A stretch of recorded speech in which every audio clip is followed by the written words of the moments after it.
Pascal's theory of knowledge and qualified skepticism.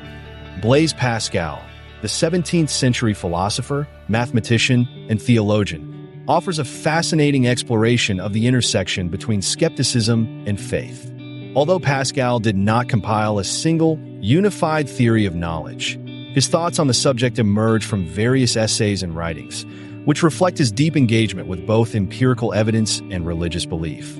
Pascal's approach to epistemology, particularly his dualistic understanding of knowledge, reveals a nuanced and qualified form of skepticism that continues to resonate in philosophical discourse. At the core of Pascal's thought is a dualistic approach to knowledge acquisition. He posits that our understanding of the natural world is rooted in experience and reason, while knowledge of the supernatural is founded solely on faith. In his Provincial Letters, Pascal articulates this distinction. How do we learn the truth about facts? That will be from our eyes, which are the appropriate judges of fact, as reason is of natural and intelligible things, and the faith is of things that are supernatural and revealed. This statement emphasizes the role of the senses and rational thought in navigating the empirical realm, setting it apart from the religious domain, which is based on divine revelation. Pascal's involvement in the scientific and theological controversies of his time highlights the unresolved epistemological disputes of the 17th century. Central to these debates were questions about the nature of evidence, the certainty of knowledge claims, and the status of hypotheses aimed at explaining natural phenomena. Pascal's skepticism, influenced by Montaigne, consistently challenged unwavering certainties in science, while maintaining a firm belief in the power of sensory experience to establish matters of fact. Pascal famously asserted that matters of fact are proved only by the senses, emphasizing the importance of direct observation in establishing empirical truths.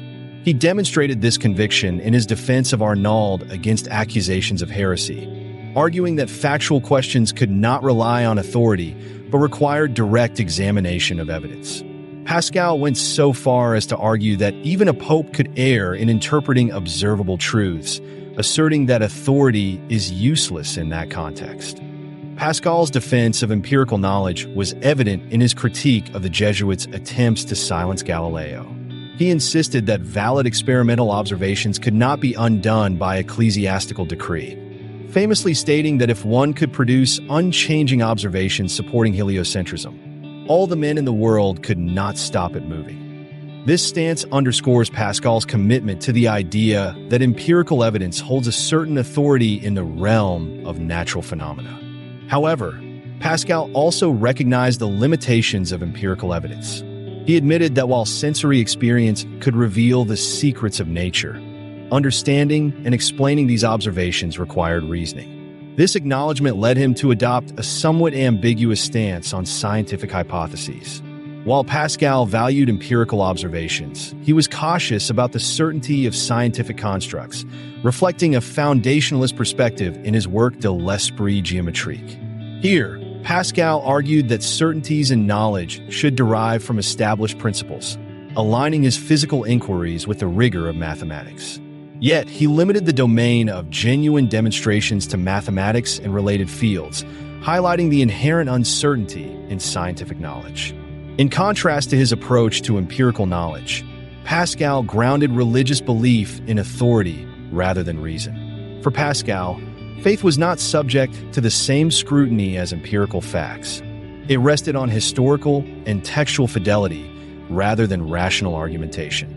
This approach led Pascal to rely on personal conviction framed as divine inspiration when confronted with the multitude of religious traditions claiming divine authority.